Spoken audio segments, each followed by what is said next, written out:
ایک شخص نے کہا جی میں نے ترس کھا کے ایک عورت سے شادی کیا، وہ بوڑھی تھی، ترس کھا کے نکاح کیا، میں جوان وہ بوڑھی ہے، پر میں قریب جاتا ہوں تو مجھے پتہ نہیں کیا ہوتا ہے،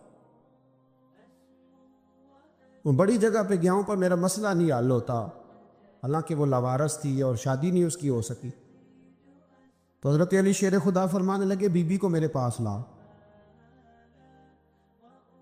عورت کو لا، وہ لائے تو آپ فرمایا تیرا نکاح نہیں ہوا؟ کہنے لگی نہیں۔ فرمایا سوچ لے، چپ کر کے۔ فرمایا کوئی گناہ کیا ہو؟ خاموش ہو گئی۔ کہنے لگی میں نے میرا آغاز تھا جوانی کا تو میں نے ایک ناجائز بچہ پیدا کیا تھا اور اسے پھینک دیا، آبادی میں پھینکا۔ تو حضرت علی شیر خدا فرمانے لگے یہ تیرا وہی بچہ ہے۔ چونکہ جو اس نے کیفیات بتائی ہیں وہ یہ ہے کہ انسان ماں بہن جو اس کی ہوتی ہے نا، کچھ بھی ہو جائے، اللہ تعالیٰ نے فطری جذبے رکھے ہوتے ہیں، تو وہ کوئی حیوان ہو تو بات الگ ہے، اگر انسان ہو تو وہ مطلب انسان ماں کے سینے سے لگ بھی جائے تو اسے شفقت کا رنگ تو نظر آتا ہے، لیکن اس کے اندر وہ جذبات پیدا ہو سکتے نہیں۔ دین کے میں نے جیسے کہ عرض کیا کہ دو بنیادی شعبے ہیں، ایک حقوق اللہ اور ایک حقوق العباد۔ یہ جو حقوق اللہ کا معاملہ ہے نا، آپ کو نماز دن میں 5 وقت آ کر کے پڑھنی ہے۔ حج تو زندگی میں ایک دفعہ فرض ہے، لیکن اگر لوٹ کے آتا بھی ہے تو سال میں ایک دفعہ آتا ہے۔ لیکن یہ جو آپ کا حقوق العباد کا معاملہ ہے یہ تو ہر وقت کا ہے۔ آپ اگر جوان ہیں تو پھر آپ کا ماں باپ کے ساتھ حقوق کا تعلق ہے، بہن بھائیوں کے ساتھ تعلق ہے، شادی شدہ ہیں تو میاں بیوی کے حقوق آپس میں شروع ہیں، صاحب اولاد ہو گئے تو اب آپ کے اولاد کے حقوق ذمے آ گئے، آپ اگر کارخانہ دار ہیں تو مزدوروں کے حقوق ہیں، اگر آپ استاد ہیں تو شاگردوں کے حقوق ہیں، اگر آپ شیخ ہیں تو مریدوں کے حقوق ہیں، اگر آپ مرید ہیں تو شیخ کے حقوق۔ تو حقوق کے ساتھ تو ہر وقت انسان کا آپس کے اندر یہ سلسلہ جاری رہتا ہے۔ اب معاملات کو صاف رکھنا، لین دین کی چیزوں کے اندر اپنے آپ کو کھلا رکھنا، خیانت سے، جھوٹ سے، دغے سے، دھوکے سے، فریب سے اپنے آپ کو پاک رکھنا، دین اس کے اوپر بہت ہی زیادہ زور دیتا ہے، بہت ہی زیادہ۔ مسلم شریف میں حدیث ہے، نبی پاک صلی اللہ تعالیٰ علیہ وسلم نے صحابہ سے پوچھا تھا، مسلم بخاری دونوں میں، کہ بتاؤ مفلس کون ہوتا ہے، غریب کون ہوتا ہے؟ تو لوگوں نے وہی بات عرض کی جو عرض کرنے کا موقع تھا اور انسانی فہم کے عقل کے قریب بات تھی۔ عرض کی یا رسول اللہ صلی اللہ تعالیٰ علیہ وسلم جس کے پاس مال و دولت نہ ہو مفلس ہوتا ہے؟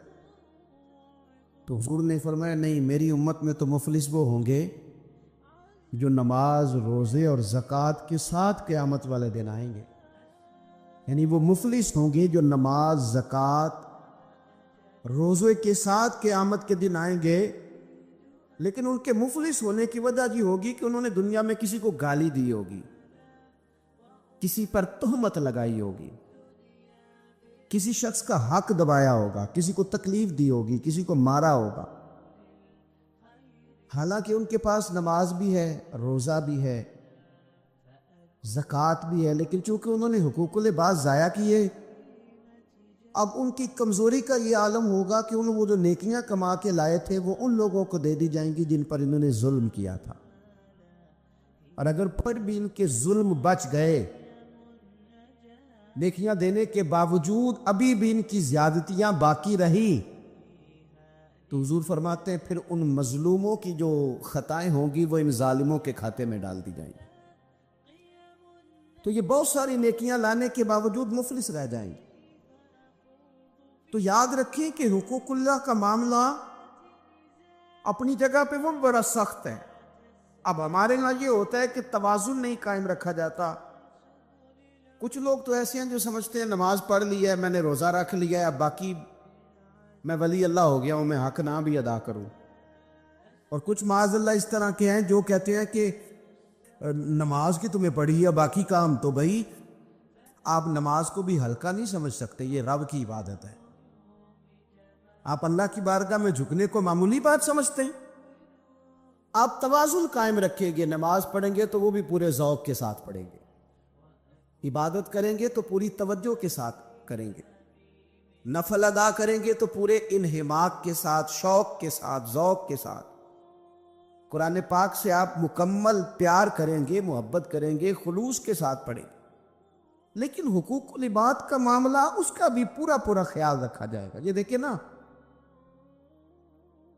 کچھ چیزوں کا تعلق عظمت کے ساتھ ہوتا ہے اور کچھ چیزوں کا تعلق ضرورت کے ساتھ ہوتا ہے۔ اللہ تبارک و تعالیٰ کی جو عبادت ہے وہ اس کی عظمت کے لیے ہے کہ رب عظمتوں والا ہے، وہ حق رکھتا ہے کہ اس کی عبادت کی جائے، اسی کی شان ہے کہ اس کے سامنے جھکا جائے کیونکہ وہ عظمت والا ہے۔ لیکن اللہ کو عبادت کی ضرورت ہے۔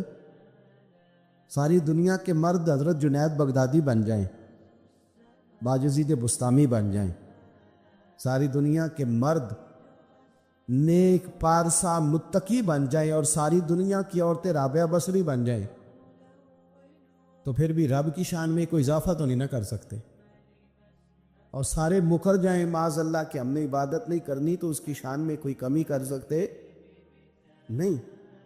تو اللہ کی عظمت ہے، شان ہے، اللہ کو عبادت کی ضرورت نہیں ہے، یہ اس کی عظمت ہے کہ اس کی بندگی کی جائے۔ تو کچھ چیزوں کا تعلق عظمت کے ساتھ ہوتا ہے اور کچھ چیزوں کا تعلق ضرورت کے ساتھ ہوتا ہے۔ اللہ کی یہ شان ہے کہ اس کی بندگی کی جائے اور لوگوں کو ضرورت ہے کہ ان کا خیال رکھا جائے۔ اللہ کی تو شان ہے کہ رب کی عبادت کی جائے، اور بھوکے کو ضرورت ہے اسے روٹی کھلائی جائے، پیاسے کو ضرورت ہے کہ اسے پانی پلایا جائے۔ آپ دیکھیے کہ میرے ایک بڑے بہترین قابل احترام استاد ہوں، شیخ ہوں، ایک طرف وہ مجھے بلا رہے ہوں کہ آ ذرا میری بات سن، اور ایک طرف ایک آدمی بڑا مریض ہے، بیمار ہے، اسے ضرورت ہے کہ میں اسے ہسپتال چھوڑ کے آؤں، تو مجھے کیا کرنا چاہیے؟ وہ جو مر رہا ہے نا اسے ہسپتال پہنچانا چاہیے، اس لیے کہ بزرگوں کی تو عظمت ہے، میں نہ بھی جاؤں گا تو ان کی شان میں کوئی کمی، لیکن اس کو میری ضرورت ہے، یہ ضرورت مجھے پوری کرنی ہے۔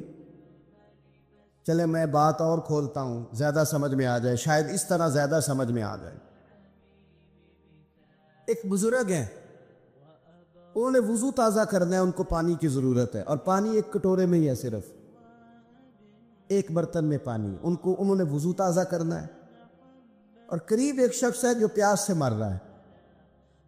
بزرگ آواز دیتے ہیں کہ میاں آنا ذرا وضو کرانا، اور وہ کہہ رہا ہے یار میں مر جاؤں گا چند قطرے نہ ملے۔ اب شریعت کا حکم یہ ہے کہ وضو نہیں کرانا، پیاسے کو پانی پلانا ہے۔ یہ آپ بات کو سمجھیں۔ اب ذرا بخاری مسلم کی وہ حدیث سنیں کہ نبی پاک صلی اللہ تعالیٰ علیہ وسلم فرماتے ہیں قیامت کے دن رب فرمائے گا ایک بندے سے کہ میں بھوکا تھا، تو نے مجھے روٹی کیوں نہیں کھلائی؟ رب فرماتا ہے کہ میں پیاسا تھا، تو نے پانی نہیں پلایا، کپڑے لے کے تو آیا ہی نہیں، مجھے کپڑے پہنانے چاہیے تھے۔ تو بندہ عرض کرے گا مالک تو کھانے سے، پینے سے، پہننے سے پاک ہے۔ تو رب فرمائے گا وہ جو تیرے پڑوس میں بندہ بھوکا تھا تو بندہ تو میرا ہی تھا نا، وہ جو تیرے جاننے والوں میں آدمی پیاسا تھا تو وہ تھا تو میرا ہی بندہ۔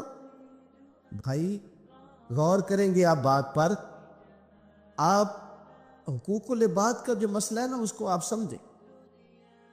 ہم لوگوں نے سمجھ لیا کہ بس ٹھیک ہے، کھل کے میں حاجی صاحب کہلاؤں، کھل کے میں صوفی صاحب کہلاؤں، مجھے لوگ معلم کہیں، مجھے لوگ صاحب تقویٰ کہیں، اور مجھ سے لوگ ڈگری لیں، میں لکھ کے دوں تو کوئی نیک ہوگا، میں لکھ کے دوں تو کوئی نمازی ہوگا۔ یوں نہ کر، رب کے بندے ہیں، ان سے پیار کرنا سیکھ، اللہ کی مخلوق کے بارے میں اپنا رویہ نرم کر، اپنے معاملات کو صاف کریں، لین دین کے معاملات کو کلیئر رکھیں۔ لا تاکلوا اموالکم بینکم بالباطل، ایک دوسرے کا مال باطل طریقے سے نہیں کھانا۔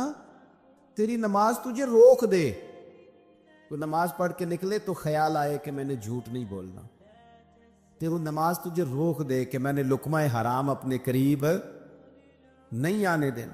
امام اعظم ابو حنیفہ 40 سال اگر ساری رات کھڑے رہ کے نماز پڑھتے رہے ہیں نا، تو امام صاحب کا یہ عبادت کا ماحول بھی تھا، لیکن اگر ان کے پارٹنر نے کپڑا بیچتے وقت کسی کو نقص والا کپڑا بیچ دیا نا اور وہ پیسے لے کے آئے، تو امام صاحب نے وہ رقم بھی استعمال نہیں کی، وہ بھی ساری اللہ کے راستے میں خیرات کر دی۔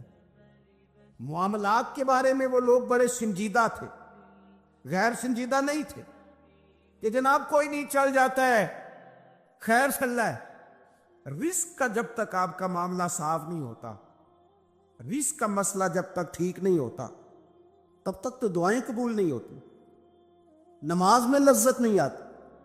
نبی پاک صلی اللہ علیہ وسلم نے فرمایا پرا گندہ حالت ہو، پھٹا پرانا لباس ہو اور انسان بکھرے بالوں سے تڑپ تڑپ کے بھی دعا مانگے، اس کی دعا اس لیے قبول نہیں ہوتی کہ اس نے جو کپڑے پہنے ہیں وہ حرام پیسوں کے، جو روٹی کھائی ہے وہ کسی کا مال لوٹ کے کھائی ہے، جو پیا ہے وہ کسی مسکین کا مال کھا پی گیا، اس کی دعا کیسے قبول ہوگی؟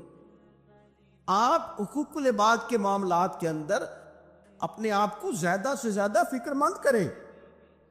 آپ غور کریں کس جگہ کوئی نقص تو نہیں رہ گیا۔ سیدہ عائشہ صدیقہ یہ بڑی نصیبوں والی خاتون ہے، یہ وہ خوش بخت عورت ہے کہ جس کے گھر میں حجرہ نور میں داخل ہو کے مدینے والے محبوب کہتے تھے کہ سکون محسوس کرتا ہوں۔ حضور کی سیرت بتاتی ہے کہ حضور وہاں سکون محسوس کرتے۔ حضرت عائشہ صدیقہ نے حضور سے دین لیا اور محبوب کریم کا سر نور ان کی گود میں رہتا تھا جب وہ حضور سے سوالات پوچھا کرتی۔ سیدہ عائشہ صدیقہ کی عظمت، حضرت عائشہ صدیقہ رضی اللہ تعالیٰ عنہ روایت کرتی ہیں، اور یہ حدیث مبارکہ مشکاۃ شریف میں موجود ہے۔ فرماتی ہیں کہ اعمال نامے 3 قسم کے ہوں گے قیامت کے دن، 3 قسم کے اعمال نامے۔ مجرم جو ہوں گے، جرم کر کے آئیں گے، ان کے 3 قسم کے اعمال نامے ہوں گے۔ فرماتی ہیں میں نے نبی پاک صلی اللہ علیہ وسلم سے سنا کہ 3 قسم کے لوگوں کے اعمال نامے ہوں گے۔ ایک وہ لوگ ہوں گے، وہ والا معاملہ ہوگا جو رب کا، بندوں کا عقیدے کے ساتھ ہے۔ اگر کوئی بندہ شرک کر کے آیا ہوگا تو اللہ اس شرک کو کبھی معاف نہیں کر۔ ان اللہ لا یغفر ان یشرک بہ ویغفر ما دون ذلک لمن یشاء، بے شک اللہ معاف نہیں کرے گا کہ اس کے ساتھ شرک کیا جائے، باقی وہ اس کے علاوہ جس کو چاہے گا اپنے فضل سے معاف فرما دے گا۔ تو ایک تو یہ اعمال نامہ قیامت کے دن ہوگا، جو مشرک ہوگا اسے معاف نہیں کیا جائے گا۔ اور دوسرا سیدہ عائشہ صدیقہ رضی اللہ تعالیٰ عنہ فرماتی ہیں کہ نبی پاک علیہ السلام نے فرمایا ایک معاملہ ہے حقوق العباد کا، بندوں کا بندوں کے ساتھ معاملہ، کسی نے کسی کی ذلت کر دی، رسوائی کر دی، مال دبا لیا، تانا دیا، تکلیف دی، فرمایا یہ دوسرا اعمال نامہ ہے، یہ بھی رب اتنی دیر تک معاف نہیں کرے گا جب تک بندہ بندے کو معاف نہیں کرے گا، یہ معاف نہیں کیا جائے گا۔ اور تیسرا فرمایا معاملہ اللہ اور بندوں کا ہے، عبادت کا معاملہ ہے، نماز کا معاملہ ہے، روزے کا معاملہ ہے، فرمایا اس میں رب بڑا کریم ہے، اپنے فضل سے فیصلہ کرے گا، چاہے تو عذاب دے اور چاہے تو اپنے فضل سے بندوں کو معاف فرما دے، چاہے تو اپنے فضل سے معاف کر دے۔ 3 قسم کے معاملات قیامت میں ہوں گے۔ حقوق العباد کے معاملے کو درمیان میں بیان کیا گیا۔ ہم نہ جذبات کا، احساسات کا خیال رکھنا چھوڑتے جا رہے ہیں۔ مجھے اپنی روٹی عزیز ہے، میں باہر سے آیا ہوں اور میں نے آ کے گھر کے اندر تلخ باتیں شروع کر دی، سخت جملے کسنا شروع کر دیے کہ میں باہر سے آیا ہوں، میرے لیے کھانا نہیں پکا۔ میں نے یہ دیکھا ہی نہیں کہ شاید پکانے والا بیمار ہی نہ ہو، کہ میں نے پوچھا ہی نہیں کہ جو گھر کے اندر تھا وہ کسی تکلیف میں نہ ہو، میں نے یہ احساس ہی پیدا نہیں کیا کہ میں نے بڑی سخت باتیں اپنی والدہ سے کر دیں، اپنی اہلیہ سے کر دی، اپنی بہن سے، اپنے والد سے کر دی، لیکن ان کے بارے میں نے یہ تصور ہی نہیں کیا کہ احساسات کس قسم کے ان کے ہوں گے۔ حقوق العباد کے مسئلے میں نا ہم لاپرواہ ہو گئے، لاپرواہ۔ حقوق العباد کے معاملے میں اپنے آپ کو سمجھائے، قائل کرے۔ حضرت ابو بکر صدیق رضی اللہ تعالیٰ عنہ جیسے لوگ، افضل البشر بعد الانبیاء بالتحقیق حضرت صدیق اکبر، آپ قرآن مجید 30ویں پارے کی تلاوت میں یہ بات دیکھیں گے کہ جب حضرت ابو بکر صدیق نے غریب غلاموں کو خرید کر آزاد کرنا شروع کیا، حضرت بلال حبشی کو، حضرت عامر بن فہیرہ کو اور کچھ غلاموں کو خرید کر آزاد کیا، تو لوگ کہنے لگے کہ یہ بلال نے کبھی کوئی احسان کیا ہوگا ابو بکر پر، تبھی تو خرید کے آزاد کیا ہے، ورنہ کیا ضرورت تھی اتنے پیسے لگانے کی، کوئی تو بات ہوگی۔ اللہ تعالیٰ نے اس کا بھی قرآن مجید میں اعلان فرمایا ابو بکر نے جو کیا ہے رب کی رضا کے لیے کیا ہے۔ تو گفتگو کرنا، بات کرنا، لوگوں کا اتنا یہ خطرناک مزاج ہے، ایک جملہ کہہ کے لوگ سائڈ پہ ہو جاتے ہیں، بندہ بیچارہ ساری رات تڑپتا رہتا ہے، ایک فکرے کا تبصرہ کر کے لوگ کونے میں چھپ جاتے ہیں، اور کسی آدمی کے لیے وہ اسے سولی پہ لٹکا جاتے ہیں، اپنی زبان کے تیروں سے لوگ پریشان کرتے۔ پہلے تو اللہ سے یہ معافی مانگے کہ رب اس جرم سے ہمیں محفوظ فرمائے۔ اور اب تو لوگوں کی زبانیں اتنی لمبی ہو گئیں کہ وہ صحابہ تک چلی گئی ہیں، اہل بیت نبوت تک چلی گئیں۔ تبصروں کے شوق میں لوگوں نے یہ دیکھا ہی نہیں کہ میری حیثیت کیا ہے اور میں بات کس کی کر رہا ہوں، میری اوقات کیا ہے اور میں تبصرہ کس پہ کر رہا ہوں۔ بے باک ہونا اور بات ہے اور بدتمیز ہونا، ان دونوں میں فرق ہوتا ہے۔ تو میرے عزیز، ایک تو اس سے پرہیز کریں، اور پھر ہوتا کیا ہے، ہم اس کا نفسیاتی اثر لیتے ہیں، ہم اس کا اثر لیتے ہیں۔ میں اکثر کہتا ہوں سارے لوگ ہی کانوں کے کچے ہوتے ہیں، کچھ تھوڑے زیادہ ہوتے ہیں، کچھ تھوڑے کم ہوتے ہیں، اور بعض لوگ کہتے ہیں اتنے لوگ فلانے بندے کی بات مانتے ہیں۔ تو میں نے کہا دنیا میں تو آج بھی کافر زیادہ ہیں، کافر زیادہ ہیں، شیطان کے پیروکار آج بھی، تو زیادہ ہونا کوئی آپ کی دلیل ہے ہمیشہ؟ یہ کیا بات ہوئی کہ فلانے کی اتنے لوگ بات مانتے ہیں؟ یہاں تو میں نے یہ دیکھا ہے اس معاشرے میں کہ جھوٹے سے جھوٹا آدمی، اس کے بھی فالور ہوتے ہیں، دغے باز سے دغے باز بندہ، اس کے بھی، گویوں کے فالور، اداکاروں کے فالور، فلانے کے فالور۔ اس کا یہ تو بھئی انسان کا مزاج ہے، ہر بندہ کانوں کا کچا ہے، کوئی تھوڑا زیادہ کچا ہے، کوئی تھوڑا کم کچا ہے، تو باتیں تو ہوگی، لوگ منہ میں زبان رکھتے ہیں تو گفتگو تو کریں گے۔ اب یہ اثر لینے والے پہ ہے کہ وہ اس کا اثر کس طرح کا لیتا ہے۔ ہمارے ہاں بڑے بڑے سمجھدار لوگ نفسیاتی ہو جاتے ہیں، بڑی بڑی سمجھدار خواتین نفسیاتی ہو جاتی ہیں، میری ساس باتیں کرتی ہے، میری نند باتیں کرتی ہے، مجھے فلانا باتیں کرتا ہے، مجھے فلانا۔ بھائی باتیں، جس کے منہ میں زبان ہے اس نے بات تو کرنی ہے۔ اب آپ نے کیوں یہ دعویٰ کر لیا ہے کہ آپ اتنے اونچے چلے جائیں کہ آپ کو بات ہی کوئی نہ کرے؟ کیا حرج ہے اس میں؟ اگر کوئی آپ کو بات کر دے تو کیا ہیں ہم، کسی نے کر لی تو پھر کیا ہوا؟ اس کا اتنا اثر قبول کرنا کہ ساری رات سونا ہی نہ، پریشان ہو جانا۔ اور بعض لوگ ایسے ہیں جنہیں اتنی باتیں نہیں ہوتی جتنی انہیں ٹینشن ہوتی ہے، یعنی وہ دو بندے کونے میں کھڑے ہیں تو میری ہی بات کر رہے ہیں، او بھائی وہ اتنا اہم نہیں ہے، انہیں کوئی اور کام بھی ہو سکتا ہے، تیری بات ہی انہوں نے کرنی۔ بلا وجہ لوگ سمجھتے ہیں کہ میں بڑا اہم آدمی ہوں، وہاں بھی مجھ پہ تبصرہ ہو رہا ہے، یہاں بھی ہو رہا ہے۔ اس پہلو سے باہر آئیں، اس کمپلیکس سے نکل آئیں۔ ابن حزم کہتے ہیں کہ مصر میں ایک تاجر بڑا کامیاب ہو گیا تھا، بڑا کامیاب تاجر ہو گیا، تو زندگی میں جتنے لوگ بھی کامیاب ہوتے ہیں ان سے حسد ہوتا ہے، اس سے بھی اس کے ارد گرد کے لوگوں نے حسد شروع کیا۔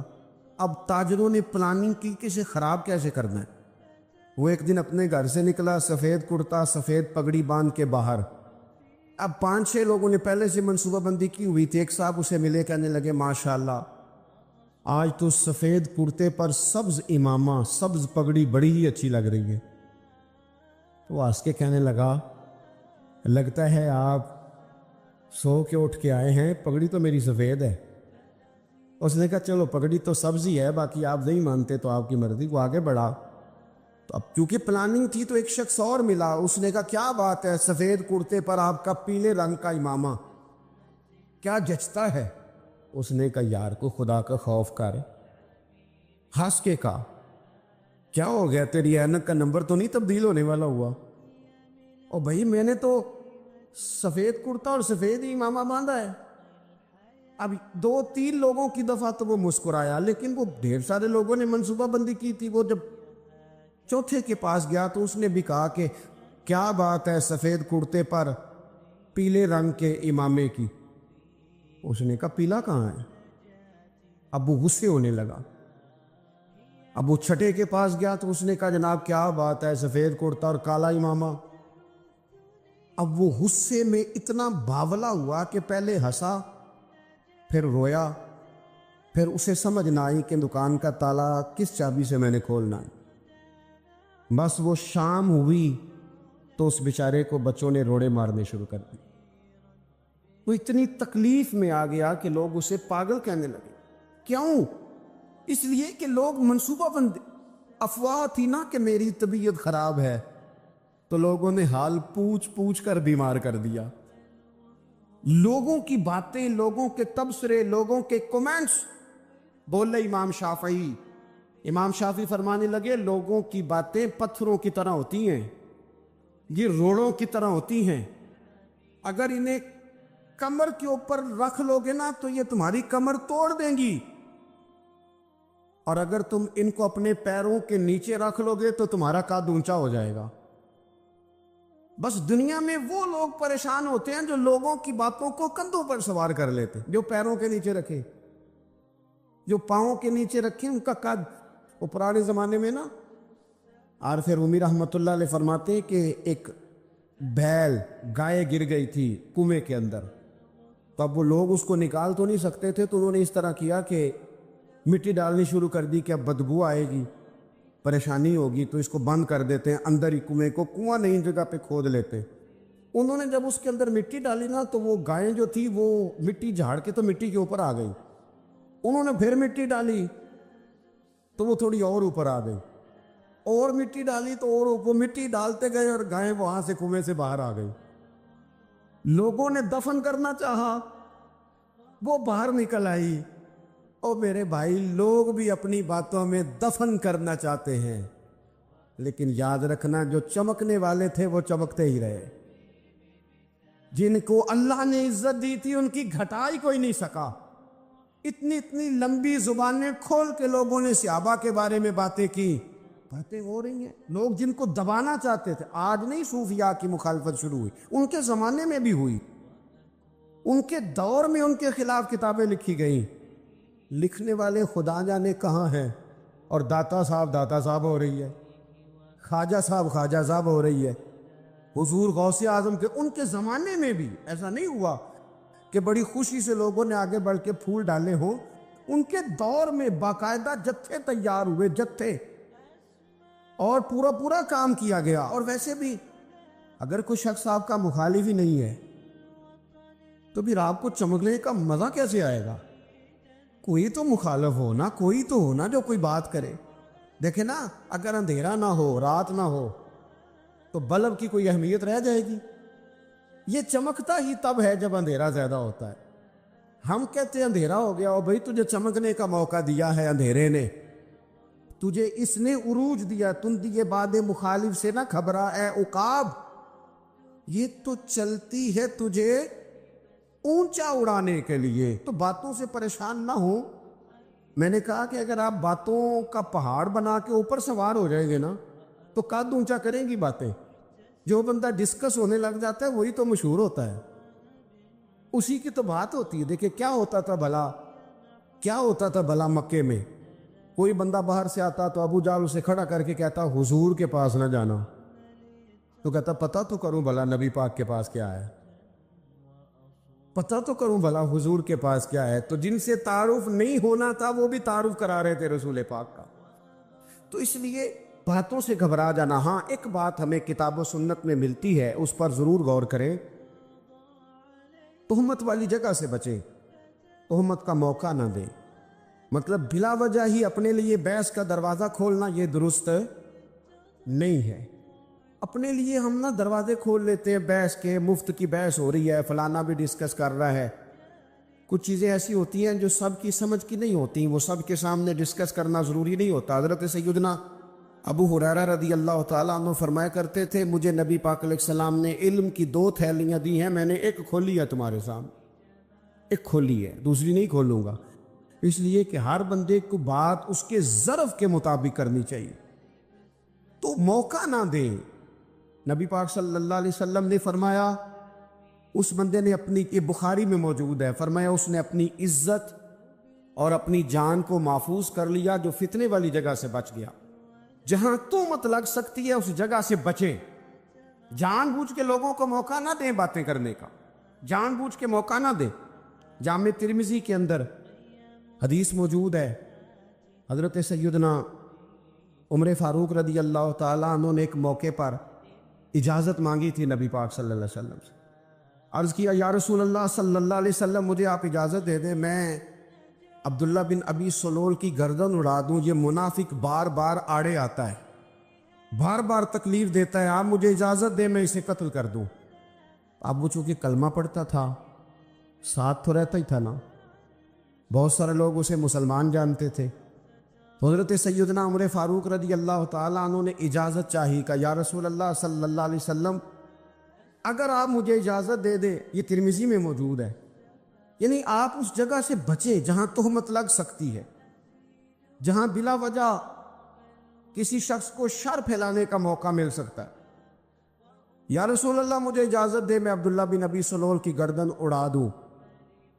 نبی پاک صلی اللہ علیہ وسلم نے فرمایا کہ عمر اگر میں تمہیں ایسا کرنے کی اجازت دوں گا تو لوگ کہیں گے کہ وہ اپنے قریبیوں کو انہوں نے مروانا شروع کر دیا ہے، ساتھ والوں کو ہی مروانا شروع، لوگ تو اسے مسلمان سمجھتے ہیں، تہمت والی جگہ سے۔ بلکہ بخاری شریف میں اسی طرز کا ایک اور پیغام بھی ہمارے لیے موجود ہے۔ یہ جو حرم شریف آج ہمارے سامنے ہے نا، بیت اللہ شریف، اس میں ایک پیچھے مقام ہے جس کو حتیم کہا جاتا ہے، یہ خانہ کعبہ کا حصہ ہے۔ حضور صلی اللہ علیہ وسلم کے اعلان نبوت سے پہلے جب قریش مکہ نے اسے تعمیر کیا نا دوبارہ سے، تو انہوں نے چندے کا کوئی اس طرح کا مزاج بنایا تھا کہ اس بندے سے پیسے لے لیں جس کے بالکل ہی جائز ہو۔ اس ترتیب سے انہوں نے خانہ کعبہ کی تعمیر کی کہ پھر وہ ساری تعمیر نہ کر سکیں، حتیم باہر رہ گیا۔ نبی پاک صلی اللہ علیہ وسلم نے ایک دن فرمایا، بخاری میں موجود ہے، حضور فرمانے لگے، عائشہ اگر تمہاری قوم جاہلیت کے قریب نہ ہوتی، کیونکہ ابھی قریب جاہلیت چھوٹی ہے نا، ابھی لوگوں نے کلمہ پڑھنا شروع کیا ہے، فرمایا اگر یہ جاہلیت کے قریب نہ ہوتے تو میں کعبے کو انہی بنیادوں پر دوبارہ بنا دیتا جن بنیادوں پر حضرت ابراہیم علیہ السلام نے بنایا تھا۔ لیکن چونکہ یہ جاہلیت کے قریب ہیں، ان کی سمجھ میں چیز نہیں آئے گی، یہ شک میں پڑ جائیں گے، پریشان ہو جائیں گے، لہذا میں یہ کام نہیں کرتا۔ بہت ساری چیزیں ایسی ہیں کہ جن کی وجہ سے بعض سادہ لوگ ابہام کا شکار ہوتے ہیں، ابہام کا۔ ہمارے علماء نے اس طرح کیا کہ بڑے طے کر کے عقائد کے عنوانات امت تک پہنچائے۔ ہر آدمی ہر شعبے کا اسپیشلسٹ نہیں ہوتا، بہت سارے لوگ باتیں مریض کے سامنے کرنے والی نہیں ہوتی، وہ صرف لواحقین کو بتانے والی ہوتی۔ پھر کچھ لوگ اور آئے جنہوں نے کہا کہ ہم تو ایفیشنسی دکھائیں گے، کچھ خاص ہر بات کھول کر لوگوں کے سامنے رکھیں گے۔ اس کا نقصان پھر یہ ہوتا ہے کہ سادہ لوگ مشکلات کا شکار ہوتے ہیں، وہ پھر جب کہتے ہیں ہر چیز ڈسکس کر لینی چاہیے تو پھر باتیں دور نکل جاتی ہیں۔ پھر لوگوں نے انبیاء کرام علیہم السلام کی اجتہادی خطاؤں کو ڈسکس کرنا شروع کیا۔ ربنا ظلمنا انفسنا، اگر حضرت آدم یہ لفظ کہیں تو ان کے لیے تو ٹھیک ہے، لیکن اگر کوئی غلام اور امتی اور بیٹا اٹھ کے یہ لفظ کہے تو اس کے لیے ٹھیک نہیں ہے۔ تو میرے عزیز ایسے کام نہ کریں جس کی وجہ سے بلا وجہ بحث کا۔ ہمارے یہاں کچھ لوگوں کو شوق ہے خبروں میں رہنے کا، وہ ایسی باتیں چھیڑتے ہیں جن سے نا وہ خبروں میں رہ سکے۔ میں نے دیکھا ہے وہ کہتے ہیں جی میں نے کوئی انوکھی بات کرنی ہے۔ بھئی انوکھی بات کرنے سے بندہ مشہور تو ہو جاتا ہے۔ ہمارے زمانے میں مشہور ہی وہ ہوتا ہے جو دوسروں سے ذرا ہٹ کے بات کرے، انوکھی کرے۔ وہ ہمارے لطیفہ لکھا ہے نا ایک، اہل عرب کا ایک ہجا نام کا عربی کا ایک لطائف سنانے والا شاعر ہے، تو وہ کہتا ہے کہ ایک شخص نے ایک دفعہ کہہ دیا تھا گدھا کھانا جائز ہے. بڑے بڑے علماء اس کے گھر چلے گئے کہ بھئی کوئی دلیل، کوئی جزیہ، کوئی کہاں سے، کوئی کتاب، کوئی حوالہ، کوئی شے. اس نے کہا روز آؤ گے ایک ایک بندے کو بتاؤں گا، کٹھا اسٹیج لگاؤ، ایک ہی دفعہ حوالے دیتا ہوں، روز نہیں دیے جاتے. وہ سٹیج لگ گیا، دنیا جمع ہو گئی، جنہوں نے کبھی ٹائم نہیں نکالنا. تو یہ ذرا انوکھی بات جو کر رہا تھا، وہ سارے لوگ آ گئے. تو وہ سٹیج پہ چڑھا تو کہنے لگا مجھے جانتا کوئی نہیں تھا. چلو اب بدنام جو ہوں گے تو کیا نام نہ ہوگا. اب قیامت تک کہو گے تو صحیح نا، وہ اس مولوی دے گھر جنہیں ایک بار آخیا نہیں سی گدھا کھانا جائز ہے، چلو بدنام جو ہوں گے تو کیا. تو بہت سارے ایسے لوگ ہیں جو ہیں بدنام، پر چلو نام تو ہو گیا نا. بدنامی صحیح، شرارت صحیح، شیطانیت صحیح، لیکن نام تو ہو گیا. تو اس لیے کوئی ایسا انوکھا کام جس سے لوگوں کی، میں آپ سے بڑی گزارش عرض کروں، اعلیٰ حضرت بریلوی رحمۃ اللہ علیہ نا لالٹین کے اندر مٹی کا تیل جلایا جاتا ہے ہمارے ہاں. تو مٹی کا تیل ظاہر ہے اس سے بدبو آتی ہے، تو مسجد میں وہ جلانا جائز نہیں تھا. تو ایک صاحب ارنڈی کا تیل لائے، وہ خوشبو والا ہوتا ہے، وہ لا کے انہوں نے نا اعلیٰ حضرت بریلوی رحمۃ اللہ علیہ کو لالٹین میں ڈال کے دیا اور کہا کہ یہ مسجد میں اس کو جلاتے ہیں چونکہ اس کے اندر سے خوشبو آتی ہے، بدبو نہیں آتی. تو وہ جو شرعی عذر ہے نا، حضور نے فرمایا کہ جمعے والے دن غسل کر کے آؤ تاکہ کسی کے پسینے سے ایک دوسرے کو تکلیف نہ ہو. کچا لہسن پیاز کھا کے مسجد آنا اس لیے منع کر دیا گیا کہ منہ کی بدبو سے تکلیف ہو. تو مسجد میں کوئی ایسی چیز جو بدبو کا باعث بنے منع ہے. اب انہوں نے وہ تیل لا کے لالٹین میں ڈالا جس سے خوشبو آتی تھی اور لالٹین بھی روشن ہوتی تھی. اعلیٰ حضرت فاضل بریلوی رحمۃ اللہ علیہ اپنے اس خادم سے فرمانے لگے کہ اب لوگ تو آئیں گے نا، تو ہمارے علاقے میں تو ساری دنیا مٹی کے تیل سے ہی چلاتی ہے، تو اب آپ نے ایک خوشبو والا تیل لا کے ڈال تو دیا ہے اس کے اندر لالٹین میں، پر یہ لوگوں کو بتائے گا کون کہ یہ تیل وہ نہیں ہے.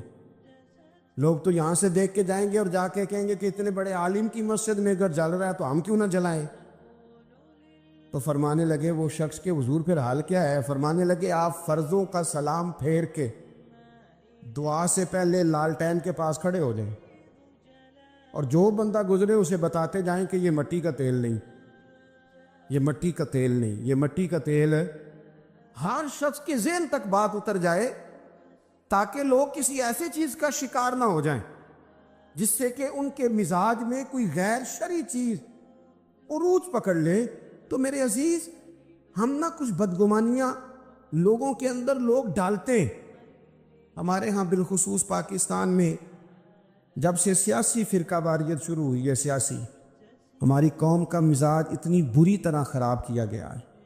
ہمارے نوجوان بچے جو بڑے سنجیدہ پڑھے لکھے، ان کی گفتگو اپنے سیاسی مخالف کے بارے میں اتنی لوز کر دی گئی ہے، اتنی کمزور کر دی گئی، اتنی خوفناک کر دی گئی ہے کہ اس طرح تو کبھی نہیں ہوا تھا. یہ مزاج جو لوگوں کو دیا جا رہا ہے، قومیں اپنے اخلاق کے طور پر زندہ رہتی ہیں. بد اخلاقیاں کبھی بھی انسانوں کو اونچا کر سکتی، پیچھے رہ جاتے ہیں لوگ. تہذیب کسی سوسائٹی کا حسن ہوتا ہے، اور اگر ایک سیاسی مخالف کے لیے آپ کا یہ والا مزاج بن جائے، اپنے سیاسی قد کو اونچا کرنے کے لیے آپ ان چیزوں کا سہارا لیں، یہ درست نہیں ہے. اخلاقی رویے میں کہوں گا کسی بھی سیاسی جماعت سے وابستگی ہے وہ 100% رکھے جو اس کی سمجھ میں آتی ہے، لیکن اپنے اخلاقی مزاج کو کبھی کمزور نہ ہونے دے.